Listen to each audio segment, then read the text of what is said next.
Israel തങ്ങൾക്കെതിരെ നടത്തിയ ആക്രമണങ്ങൾക്ക് പിന്നിൽ അമേരിക്കയാണെന്നാണ് ഇറാൻ ആരോപിക്കുന്നത്. US പിന്തുണയോടെയാണ് ഇസ്രായേൽ ആക്രമണങ്ങൾ നടത്തിയതെന്നാണ് ഇറാന്റെ വാദം. ഈ സാഹചര്യത്തിൽ ഇസ്രായേലിന് ശക്തമായ തിരിച്ചടി നൽകാൻ ഇറാൻ സൈന്യം പൂർണ്ണ സജ്ജമാണെന്നും പ്രമുഖ ഇറാനിയൻ മാധ്യമങ്ങൾ റിപ്പോർട്ട് ചെയ്യുന്നുണ്ട്. ലോകത്തെ ആശങ്കയിലാഴ്ത്തിക്കൊണ്ട് പശ്ചിമേഷ്യയിൽ യുദ്ധഭീതി രൂക്ഷമാവുകയാണ്.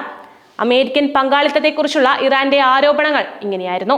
ഇസ്രായേലിൽ നടത്തിയ ആക്രമണങ്ങൾ അന്താരാഷ്ട്ര നിയമങ്ങളുടെ ലംഘനമാണെന്നും അമേരിക്കയുടെ ഏകോപനവും അംഗീകാരവും ഇല്ലാതെ ഇത് നടക്കില്ല എന്നുമായിരുന്നു ഇറാൻ വിദേശകാര്യ മന്ത്രാലയം പ്രസ്താവനയിൽ പറയുന്നത്.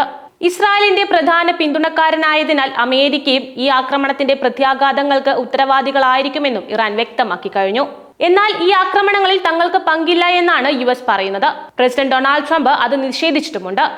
ഇസ്രായേൽ പ്രധാനമന്ത്രി ബെഞ്ചമിൻ നെതന്യാഹു ആക്രമണങ്ങൾക്ക് ശേഷം ട്രംപ് നടപടി പറഞ്ഞിരുന്നുവെങ്കിലും US state secretary Marco Rubio Israel ഏകപക്ഷീയമായ നടപടിയാണ് സ്വീകരിച്ചതെന്നും തങ്ങൾക്ക് പങ്കില്ലെന്നും പ്രസ്താവിച്ചിരുന്നു. മേഖലയിലെ അമേരിക്കൻ സേനയുടെ സുരക്ഷയാണ് തങ്ങളുടെ പ്രധാന മുൻഗണനയെന്നും അദ്ദേഹം കൂട്ടിച്ചേർത്തു. ഇസ്രായേലിന്റെ തിരിച്ചടിക്കുള്ള സൈനിക തയ്യാറെടുപ്പുകൾ ഒന്ന് നോക്കാം. ഇസ്രായേലിന്റെ ആക്രമണങ്ങൾക്ക് ശക്തമായ തിരിച്ചടി നൽകാൻ ഇറാൻ സൈന്യം പൂർണ്ണ സജ്ജമാണ് എന്ന് ഇറാനിയൻ മാധ്യമങ്ങൾ റിപ്പോർട്ട് ചെയ്യുന്നുണ്ട്. ഇറാന്റെ പരമോന്നത നേതാവ് ആയത്തുള്ള അലി ഖമീനി നേരത്തെ തന്നെ ഇസ്രായേലിന് കനത്ത ശിക്ഷ നൽകുമെന്ന് മുന്നറിയിപ്പും നൽകിയിരുന്നു. ടെഹ്റാൻ യൂണിവേഴ്സിറ്റിയിലെ ഗവേഷകനായ മുഹമ്മദ് എസാമി അൽ ജസീറയോട് പറഞ്ഞത് ഇസ്രായേലിന്റെ സൈനിക ആണവ കേന്ദ്രങ്ങളെ ലക്ഷ്യമിട്ട് ഇറാനിയൻ സൈന്യം ഒരു പ്രത്യാക്രമണത്തിന് തയ്യാറെടുക്കുകയാണ് എന്നാണ്. വർഷങ്ങളായി ഇറാനിയൻ സൈന്യം ഇത്തരം സാഹചര്യങ്ങൾക്കായി തയ്യാറെടുക്കുകയാണെന്നും പ്രതിരോധ മന്ത്രാലയം പൂർണ്ണ സജ്ജമാണെന്നും അദ്ദേഹം പറഞ്ഞിരുന്നു. ഇസ്രായേൽ നടത്തിയ ആക്രമണങ്ങളിൽ ഇറാൻ റവല്യൂഷണറി ഗാർഡ്സ് മേധാവി ഹുസൈൻ സലാമിയും 6 ആണവ ശാസ്ത്രജ്ഞരും ഉൾപ്പെടെ നിരവധി ഉന്നത സൈനിക ഉദ്യോഗസ്ഥർ കൊല്ലപ്പെട്ടത് ഇറാനെ കൂടുതൽ പ്രകോപിപ്പിച്ച കാര്യമാണ്.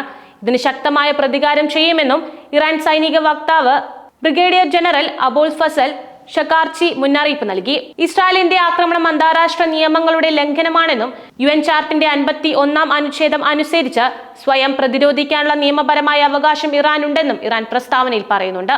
ആഗോളതലത്തിലെ പ്രതികരണങ്ങളും ആശങ്കകളും ഇവയൊക്കെയാണ്. ഇസ്രായേൽ ആക്രമണത്തിന് പിന്നാലെ ഇറാൻ ഇസ്രായേലിലേക്ക് 100-ലധികം ഡ്രോണുകൾ വിക്ഷേപിച്ചതായി ഇസ്രായേൽ സൈനിക വക്താവ് ബ്രിക് വ്യക്തമാക്കിയിരുന്നു. ഈ ഡ്രോണുകൾ ഇസ്രായേൽ അതിർത്തിക്ക് പുറത്തുവച്ച് തടഞ്ഞതായും അദ്ദേഹം പറഞ്ഞിരുന്നു. ജോർദാൻ ഉൾപ്പെടെയുള്ള രാജ്യങ്ങൾ തങ്ങളുടെ വ്യോമപാത അടച്ചിട്ടുണ്ട്. ഇരുപക്ഷവും സംയമനം പാലിക്കണമെന്നും ചർച്ചകളിലൂടെയും നയതന്ത്രത്തിലൂടെയും പ്രശ്നങ്ങൾ പരിഹരിക്കണമെന്നുമായിരുന്നു ഇന്ത്യ ആവശ്യപ്പെട്ടത്. മേഖലയിലെ തങ്ങളുടെ പൗരന്മാർ സുരക്ഷിതരാണെന്ന് ഉറപ്പാക്കാൻ എല്ലാ സഹായവും നൽകുമെന്നും രാജ്യം അറിയിച്ചു കഴിഞ്ഞു. UN secretary general Antonio Guterres മേഖലയിൽ സമാധാനം പുനഃസ്ഥാപിക്കാൻ അടിയന്തര നടപടികൾ ആവശ്യപ്പെട്ടു കഴിഞ്ഞു. ഒമാൻ, സൗദി അറേബ്യ തുടങ്ങിയ രാജ്യങ്ങളും ഇസ്രായേലിന്റെ ആക്രമണങ്ങളെ അപലപിക്കുന്നുണ്ട്. ഇസ്രായേൽ ഇറാൻ സംഘർഷം ആഗോള സമ്പദ് വ്യവസ്ഥയെയും എണ്ണവിലയെയും സാരമായി ബാധിച്ചിട്ടുണ്ട്. എണ്ണവില കുതിച്ചുയർന്നത് പല രാജ്യങ്ങൾക്കും സാമ്പത്തിക പ്രതിസന്ധികൾക്ക് കാരണമാക്കാമെന്നും വിലയിരുത്തപ്പെടുന്നുണ്ട്. ഒരു വലിയ യുദ്ധമുണ്ടായാൽ അത് ആഗോളതലത്തിൽ വൻ പ്രത്യാഘാതങ്ങൾ സൃഷ്ടിക്കുമെന്ന ആശങ്കയിലാണ് ലോകം. കൂടാതെ ഇസ്രായേലും അമേരിക്കയും തമ്മിലുള്ള ബന്ധം ദശാബ്ദങ്ങളായി നിലനിൽക്കുന്ന ഒരു തന്ത്രപരമായ പങ്കാളിത്തമാണ്. ഈ ബന്ധം സാമ്പത്തികവും സൈനികവും രാഷ്ട്രീയവുമായ സഹകരണങ്ങളെ അടിസ്ഥാനമാക്കിയിട്ടുള്ളതാണ്. നിലവിലെ ഇസ്രായേൽ ഇറാൻ സംഘർഷത്തിന്റെ പശ്ചാത്തലത്തിൽ ഈ കൂട്ടുകെട്ടിന് വലിയ പ്രാധാന്യമുണ്ട്. അമേരിക്ക ഇസ്രായേലിന് ഏറ്റവും വലിയ സൈനിക സഹായം നൽകുന്ന രാജ്യങ്ങളിലൊന്നാണ്.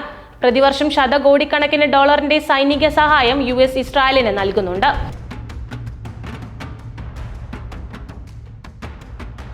അത്യാധുനിക ആയുധങ്ങളും സാങ്കേതിക വിദ്യകളും ഇസ്രായേലിന് ലഭ്യമാകുന്നതിലൂടെ മേഖലയിലെ അവരുടെ സൈനിക മേൽക്കോയ്മ ഉറപ്പാക്കാൻ US സഹായിക്കുന്നുണ്ട്. ഈ സഹായം ഇസ്രായേലിന്റെ പ്രതിരോധശേഷി വർദ്ധിപ്പിക്കുന്നുമുണ്ട്. പശ്ചിമേഷ്യയിൽ അമേരിക്കയുടെ താൽപര്യങ്ങൾ സംരക്ഷിക്കുന്നതിൽ ഇസ്രായേൽ ഒരു പ്രധാന പങ്ക് വഹിക്കുന്നുണ്ട്. ഇറാൻ പോലുള്ള ശക്തികളെ ചെറുക്കുന്നതിലും തീവ്രവാദ വിരുദ്ധ പ്രവർത്തനങ്ങളിലും ഇസ്രായേൽ അമേരിക്കയ്ക്ക് ഒരു പ്രധാന പങ്കാളിയാണ്. കൂടാതെ അന്താരാഷ്ട്ര വേദികളിൽ ഇസ്രായേലിന് ശക്തമായ നയതന്ത്ര പിന്തുണ അമേരിക്ക നൽകുന്നുണ്ട്. യുണൈറ്റഡ് നേഷൻ പോലുള്ള അന്താരാഷ്ട്ര സംഘടനകളിൽ ഇസ്രായേലിനെതിരെയുള്ള പ്രമേയ വീറ്റോ ചെയ്യാനുള്ള അവകാശം ഉൾപ്പെടെയുള്ള സഹായങ്ങൾ അമേരിക്ക നൽകിയിട്ടുമുണ്ട്. ഇസ്രായേൽ തങ്ങൾക്കെതിരെ നടത്തിയ ആക്രമണങ്ങൾക്ക് പിന്നിൽ അമേരിക്കയാണെന്ന് ഇറാൻ ശക്തമായി ആരോപിച്ചിരുന്നു. അമേരിക്കയുടെ ഏകോപനവും അംഗീകാരവും ഇല്ലാതെ ഇത്തരം ആക്രമണങ്ങൾ നടക്കില്ല എന്നായിരുന്നു. ഇസ്രായേലിന്റെ പ്രധാന പിന്തുണക്കാരനായതിനാൽ അമേരിക്കയും ഈ ആക്രമണത്തിന്റെ പ്രത്യാഘാതങ്ങൾക്ക് ഉത്തരവാദിയായിരിക്കുമെന്നും ഇറാൻ വിദേശകാര്യ മന്ത്രാലയം പ്രസ്താവിച്ചിരുന്നു. എന്നാൽ ഈ ആക്രമണങ്ങളിൽ തങ്ങൾക്ക് പങ്കില്ല എന്നായിരുന്നു US പ്രസിഡന്റ് ഡൊണാൾഡ് ട്രംപ് പ്രതികരിച്ചത്. എന്നാൽ ഇസ്രായേൽ പ്രധാനമന്ത്രി ബെഞ്ചമിൻ നെതന്യാഹു ആക്രമണങ്ങൾക്ക് ശേഷം ട്രംപിന് നന്ദി രേഖപ്പെടുത്തിയത് അമേരിക്കയുടെ പങ്ക് സംബന്ധിച്ച സംശയങ്ങൾ വർദ്ധിപ്പിക്കുകയാണ്. മേഖലയിലെ തങ്ങളുടെ സൈനിക സുരക്ഷയാണ് മുൻഗണന എന്നായിരുന്നു അമേരിക്ക വ്യക്തമാക്കിയത്.